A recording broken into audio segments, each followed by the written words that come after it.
వక్రతుండ మహాకాయ కోటి సూర్య సమప్రభ నిర్విఘ్నం కురు మే దేవ సర్వకార్యేషు సర్వదా. మహాగణపతయే నమః. మన సనాతన ధర్మంలో ఏ పని చేసినా, ఏ పూజాది కార్యక్రమాలు చేసినా మొదలుగా మనం స్మరించే దేవుడు మహాగణపతి. మహాగణపతిని ఎందుకు విశేషంగా ఆరాధించాలి అంటే, విఘ్నహర్త విఘ్నకర్త అని రెండు పేర్లు ఉన్నాయి ఆయనకి. విఘ్నాన్ని ఇచ్చేవాడు ఆయన్నే, విఘ్నాన్ని తీసేవాడు కూడా ఆయన్నే. ఆ రెండు స్వభావాలు కలిగిన మహాగణపతి అనుగ్రహం ఉంటే మనం తలపెట్టిన కార్యాలన్నీ కూడా నిర్విఘ్నంగా పూర్తి అవుతాయి. ఏ పని తలపెట్టినా మొదలుగా అది విఘ్నాలు లేకుండా కావాలి. విఘ్నాలు లేకుండా అయితే ఆ పని సంపూర్ణమవుతుంది. అలాంటి విఘ్నాలు రాకుండా ఉండాలి అంటే అప్పుడు గణపతిని ఆరాధించాలి. మనం అంటూ ఉంటాం, నిర్విఘ్నం కురు మే దేవ సర్వకార్యేషు సర్వదా అని. గణపతిని ఏం ప్రార్థిస్తాం? మిగతా దేవతలందరినీ కూడా మనం ప్రార్థిస్తూ ఉంటాము. దేహి దేహి దేహి అంటే నాకు ఇది ఇవ్వు. కొంతమందికి చదువు కావాలని, కొంతమందికి ఉద్యోగం కావాలని, కొంతమందికి సంతానం కావాలని చాలా రకాలైన కోరికలు ఉంటూ ఉంటాయి. కానీ అన్నీ కూడా ఆ భగవంతుణ్ణి మనం దేహి అని మనం ప్రార్థిస్తూ ఉంటాం, అడుగుతూ ఉంటాం. కానీ గణపతి దగ్గరికి వచ్చేసరికి గణపతిని వద్దు వద్దు అని అడుగుతాం. అవి ఏంటి అంటే, విఘ్నాలు మా దరికి చేరకుండా ఉండాలి, విఘ్నాలన్నీ కూడా మాకు ఇవ్వకు అని కోరుకునేది గణపతిని మాత్రమే. కావాలి అని కోరుకోవడం ఎంత ముఖ్యమో వద్దు అని కోరుకోవడం కూడా అంతే ముఖ్యం. అలాంటి విఘ్నాలు వద్దు అని, విఘ్నాలు నిర్విఘ్నం కురు మే దేవా అని ఏ పని తలపెట్టినా ఆ పని నిర్విఘ్నంగా పూర్తి కావాలి. విఘ్నాలు ఏవి కూడా ఎక్కడ మాకు రాకుండా ఉండాలి అని గణపతిని మనం ప్రార్థిస్తూ ఉంటాం. సనాతన ధర్మంలో మహాగణపతికి చాలా విశేషమైన స్థానం ఉంది. ఎక్కడైతే గణపతిని ఆరాధించే క్రమంలో పూజాది కార్యక్రమాలు చెప్తారు, అలానే గణపతి నవరాత్రి ఉత్సవాలు చెప్తూ ఉంటారు. ఉదాహరణకి మనం హోమాల విషయానికి వస్తే, గణపతిని ఎలా ఏ హోమం ద్వారా సంతృప్తిపరచాలి, ఏ హోమం చేస్తే మనకి ఏం కలుగుతుంది. ఇవాళ రేపు ఒక పిల్లవానికి ఏదైనా పని చెప్తే నాకేంటి అని అడుగుతున్నాడు, అంటే ఒక బెనిఫిట్ ఏంటి అని. అలాంటిది మనం చేస్తున్న ఈ పూజాది కార్యక్రమాల ద్వారా ఏ హోమం చేసినా మాకేంటి అని అడిగే వాళ్ళు చాలామంది ఉన్నారు. దాని గురించి మన శాస్త్రంలో ఒక అథర్వశీర్షం అనే మంత్రం ఉంటుంది. దానిలో గణపతిని ఏ హోమం ద్వారా ఎలా ఆరాధించాలి, ఆరాధించడం ద్వారా మనకి ఏం కలుగుతుంది అని మొదలుగా మనం ఒక మాట చెప్పుకుందాం. ఈ హోమం అనేది ఎందుకు చేయాలి, ఈ హోమం ద్వారా మనకి ఏం కలుగుతుంది, ఈ హోమాది కార్యక్రమాలు చేయడం ద్వారా భగవంతుడు ఎలా సంతృప్తి పరుతాడు అని ఒక రెండు మాటలు అనుకుందాం. ఈ యాగం అంతా కూడా మనం ఎవరికైనా చెయ్యాలి అనే సందర్భంలో ఒక దేవతని ఉద్దేశంగా పెట్టుకుంటాం. ఒక గణపతిని కానీ, అటు చండీ అమ్మవారిని కానీ, లేకపోతే సుబ్రహ్మణ్య స్వామి కానీ, ఒక్కొక్క సందర్భంలో ఒక్కొక్క దేవతా ఉపాసన మనం చేస్తూ ఉంటాం. ఆ చేసే క్రమంలో ఆ దేవతా ఉపాసన ఎలా చేయాలి, ఆ భగవంతుణ్ణి మనం ఎలా సంతృప్తిపరచాలి అంటే అక్కడ ఒక మాట చెప్తారు.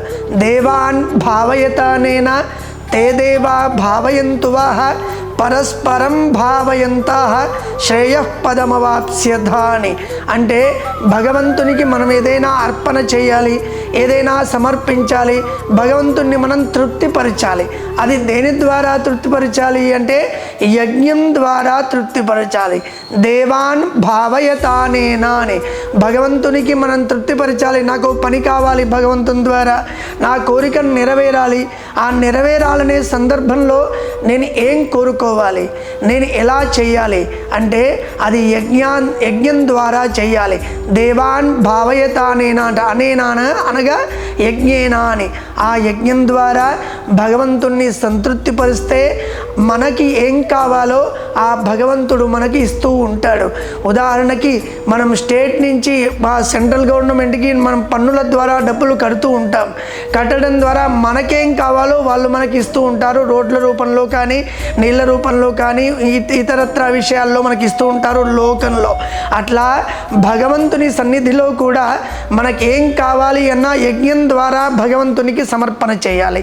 చేసినటువంటి భగవంతుడు తృప్తిపడి మనకి ఏం ప్రసాదిస్తాడు అంటే మన కోరికలన్నీ కూడా నెరవేరుస్తూ ఉంటాడు ఆ భగవంతుడు. అలా చేయడానికి ఏం చేయాలి అంటే యజ్ఞాది కార్యక్రమాలు చేయాలి. ఆ యజ్ఞాది కార్యక్రమాలు ఎలా చేయాలి, ఏ దేవతకి ఏది ఇష్టం, ఏ దేవతకి ఏ హోమం చేయడం ద్వారా ఆ దేవత సంతృప్తి చెందుతాడు, మనకు కావలసినవన్నీ కూడా ఇహంలో కానీ పరంలో కానీ, అనగా ఈ లౌకిక వాంఛలన్నీ కూడా ఉద్యోగమే కానీ, ధనమే కానీ, సంతానమే కానీ, సుఖశాంతులే కానీ, ఇవన్నీ కూడా ఇహము అని అంటాము. ఈ లోకంలో మనం అనుభవించిన భోగభాగ్యాలన్నీ కూడా పరము అనగా ఈ శరీరం చాలించిన తర్వాత మనకు ఇచ్చే సుఖశాంతులన్నీ కూడా పరము అంటాం. ఈ ఇహపర సుఖాలన్నీ కూడా ఇచ్చే భగవంతుణ్ణి ఆరాధించే క్రమంలో మన పెద్దలు మన శాస్త్రాలన్నీ కూడా చెప్తూ ఉంటాయి యజ్ఞ యాగాదులని ఆచరించాలి అని.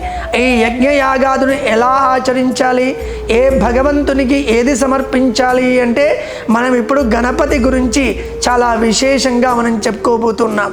గణపతిని ఆరాధించే క్రమంలో గణపతి అథర్వ శీర్షం అనే ఒక ఉపనిషత్తులో గణపతి వర్ణనంతా చేసి గణపతి ఎలా ఉంటాడు, గణపతిని ఎలా ఆరాధించాలి, ఎలా ఆరాధించడం ద్వారా మనకి ఏమేం కలుగుతాయి అని అక్కడ చెప్తూ వస్తారు. దానిలో భాగంగా గణపతి హోమాల్లో ఒక 100 రకాల గణపతి హోమాలు ఉన్నాయి. హోమాలన్నీ కూడా హోమాలే, కానీ ఏ హోమం చేయడం ద్వారా, ఏ ద్రవ్యంతో హోమం చేయడం ద్వారా మనకేం ఫలితం కలుగుతుంది అని అక్కడ అథర్వ శీర్షంలో చెప్తారు. యో మోదక సహస్రేణ యజతి సవాంఛిత ఫలం అవాప్నోతి అని. మనకి ఏ పని చేసినా దానికి ఒక ఎవిడెన్స్ కావాలి, దానికి ఒక ప్రమాణం కావాలి.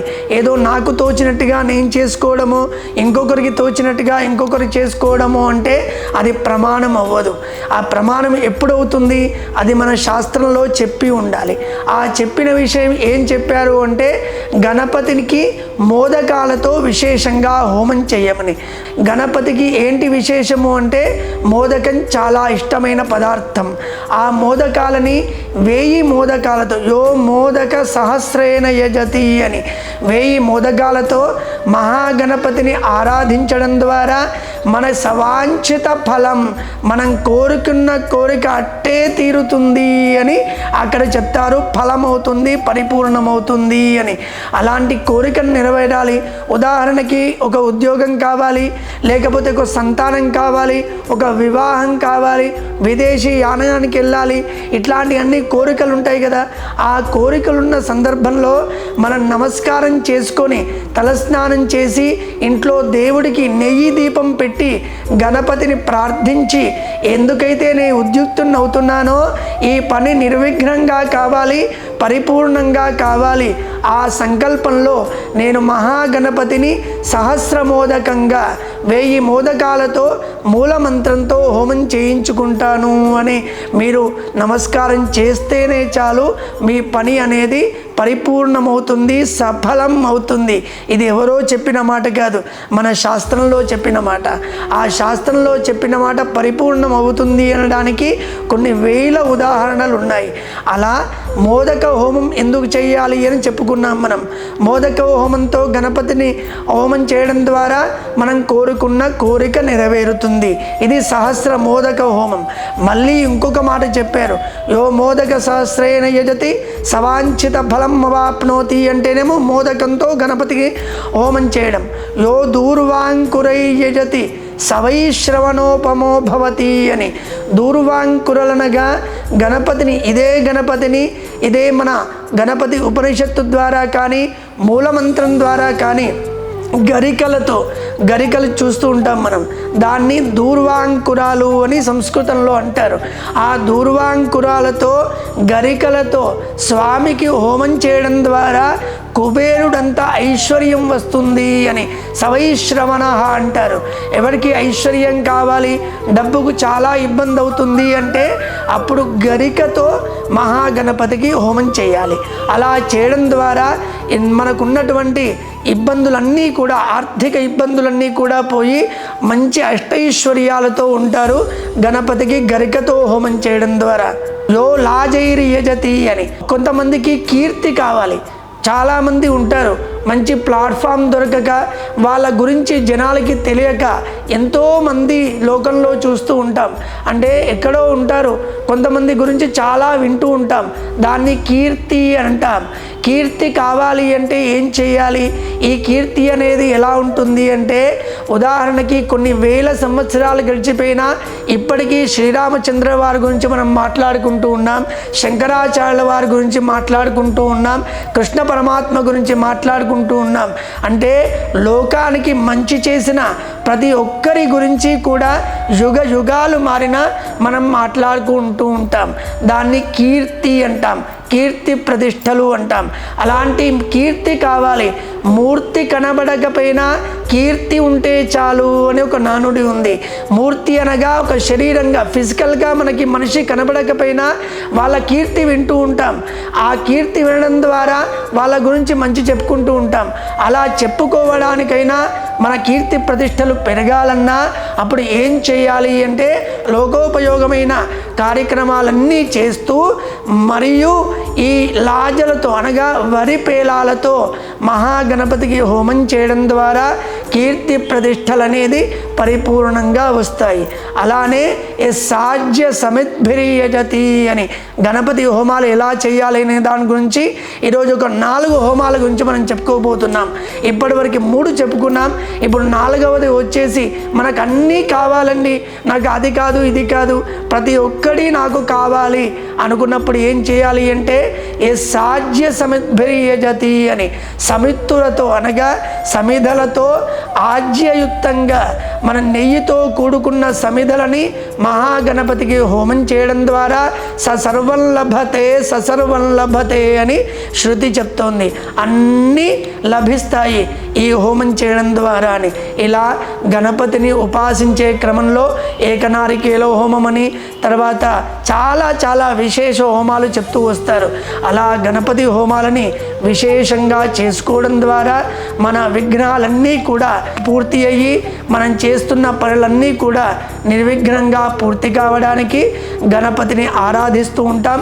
గణపతిని ఆరాధించే క్రమంలో పూజ చేయడం కానీ, అష్టోత్తర జపం చేయడం కానీ, గణపతి స్తోత్రాలు చేయడం కానీ, గణపతి హోమాదులు చేయడం కానీ, ఇలా చేయడం ద్వారా విఘ్నాలు దూరమయ్యి మనం అనుకున్న పనులన్నీ కూడా పరిపూర్ణం అవుతాయి అని శాస్త్రం చెప్తోంది. అలా మనమందరం కూడా గణపతిని ఉపాసించే క్రమంలో ఇవన్నీ చేసుకుంటూ మన జీవితాల్లో మనకి ఏం కావాలో అవన్నీ కూడా గణపతి మనకి అనుగ్రహించాలి అని పరిపూర్ణంగా ప్రార్థన చేద్దాం.